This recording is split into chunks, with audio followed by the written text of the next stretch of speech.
పెద్దపల్లిలో రోడ్ ఎక్కాలంటే జనం వణుకుతున్నారు. జిల్లాలో ఇటుక, ఇసుక, మట్టి, యాష్, బొగ్గు రవాణా చేస్తున్న లారీలు, టిప్పర్లు రోడ్లపై బీభత్సం సృష్టిస్తున్నాయి.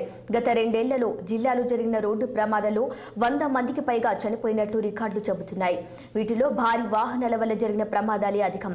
10 రోజుల వ్యవధిలో జరిగిన 2 ప్రమాదాల్లో ఒకరు చనిపోగా 4గురికి తీవ్ర గాయాలయ్యాయి. రోడ్డు ప్రమాదాలు జరుగుతున్నా సంబంధిత అధికారులు పట్టించుకోవటం లేదన్న ఆరోపణలు ఉన్నాయి.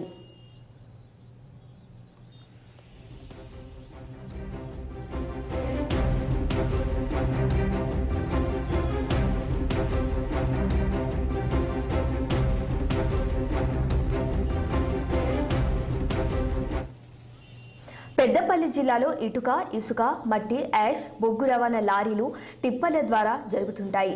మానేరు రిచ్ల నుంచి ఇసుక, చెరువుల నుంచి మట్టి, ఎన్టీపీసీ నుంచి యాష్ తరలించే టిప్పర్లు, లారీల వల్ల వాహనదారులు ప్రమాదాల బారిన పడుతున్నారు. అతివేగం, డ్రైవర్ నిర్లక్ష్యం వల్ల నిత్యం రోడ్డు ప్రమాదాలు జరుగుతూనే ఉన్నాయి. వాటిని కంట్రోల్ చేయడంలో అధికారులు, ఇతర శాఖల అధికారులు పూర్తిగా విఫలమవుతున్నారు. ప్రమాదాలు ఎక్కువగా అతివేగం, డ్రంక్ అండ్ డ్రైవ్ వల్లనే జరుగుతున్న లారీ డ్రైవర్లకు ఎప్పుడు డ్రంక్ అండ్ డ్రైవ్ టెస్ట్ చేసిన దాఖలాలు లేవు. ఏదైనా ప్రమాదం జరిగినప్పుడు కేసులు నమోదు చేసి వదిలేస్తున్నారు. సంబంధిత కాంట్రాక్టర్లు, బడా వ్యాపారులపై చర్యలు తీసుకోకపోవటం వల్ల ప్రమాదాలు కట్టడి కావటం లేదు.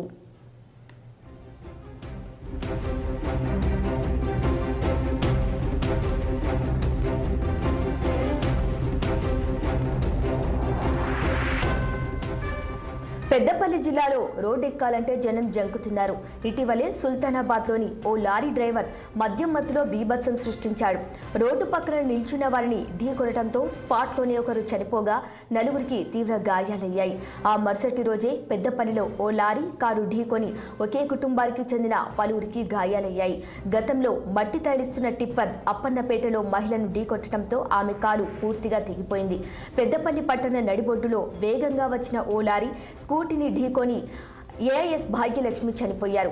పెగడపల్లిలోనూ బాలుడి నడుముపై లారీ టైర్ ఎక్కడంతో మధ్యలోకి తెగిపోయాడు.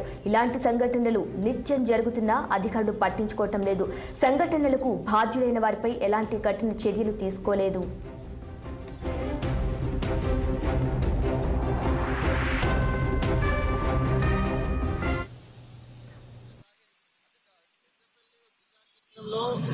హెవీ లోడ్స్ తోటి లారీలు పోవడం వల్ల అనేక మంది చనిపోయినటువంటి పరిస్థితి కూడా ఈ పెద్దపల్లిలో మరి ఇప్పటికే జిల్లా అయిన తర్వాత రద్దీ కూడా ఎక్కువ పెరిగింది. గ్రామీణ ప్రాంతాల నుంచి వచ్చినటువంటి ప్రజలు కానీ, లోకల్ ఉన్నటువంటి ప్రజలకు సంబంధించి కానీ అనేక ఇబ్బందులు ఎదుర్కొంటున్నటువంటి సందర్భాలు కూడా ఉన్నాయి. మరి గతంలో బైపాస్ కు సంబంధించి కూడా ఉమ్మడి ఆంధ్రప్రదేశ్ లో శాంక్షన్ అయితే కనీసం ఆ బైపాస్ రోడ్డు వేయడంలో పూర్తిగా ప్రభుత్వం పూర్తిగా వైఫల్యం చెందింది. మరి ఇప్పటికైనా పెద్దపల్లి జిల్లాకు సంబంధించి కూడా బైపాస్ రోడ్డు నిర్మించాలని చెప్పేసి కూడా మేము చాలా సందర్భాలలో కూడా మేము ధర్నాలు రాస్తారోకలు కూడా చేశాం. మరి ఇప్పటికైనా ప్రజల ప్రాణాలను దృష్టిలో పెట్టుకొని పెద్దపల్లి జిల్లాకు సంబంధించి పెద్దపల్లి హెడ్ క్వార్టర్లో బైపాస్ రోడ్డును ఎమ్మటే నిర్మించాలని చెప్పేసి, అదేవిధంగా ప్రజల ప్రాణాలు కాపాడవలసినటువంటి బాధ్యత ఈ ప్రభుత్వం యంత్రంగా మేము చెప్పి సందర్భంగా తెలియజేస్తా ఉన్నాం. పెద్దపల్లి జిల్లాలో అధిక లోడ్తోని వాహనాలు రావడంతో రోడ్డు మొత్తం ఖరాబ్ అయ్యి దాని గుంతలు ఏర్పడి బైక్ 2 వీలర్ నడిపే వాళ్ళు ప్రమాదాలకు గురవుతున్నారు.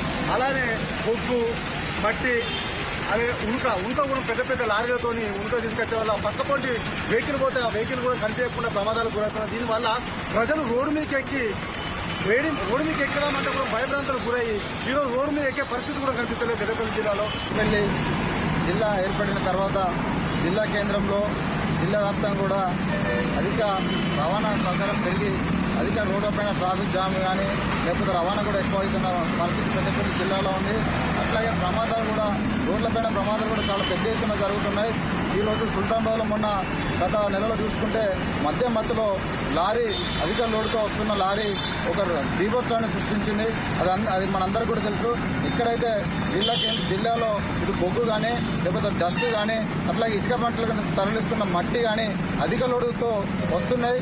అధికారులు కూడా చూసి చూడనట్టు ఉంటుందంటే ఒక లారీ ఎంత లోడ్ అయితే తీసుకురావాలి, ఎంత స్పీడ్ లిమిట్ కూడా జిల్లాలో ఎక్కడ కూడా ఏర్పాటు చేయకపోవడం వల్ల అధికంగా మద్యం తాగి రోడ్లకు ఆనుకునే మద్యం షాపులు కూడా ఉండడం వల్ల వాళ్ళకి ఎక్కడైతే అక్కడ లారీ డ్రైవర్లు మద్యం తాగి అతి స్పీడ్తో అతివేగంతో వచ్చి కూడా ప్రమాదాలకు గురి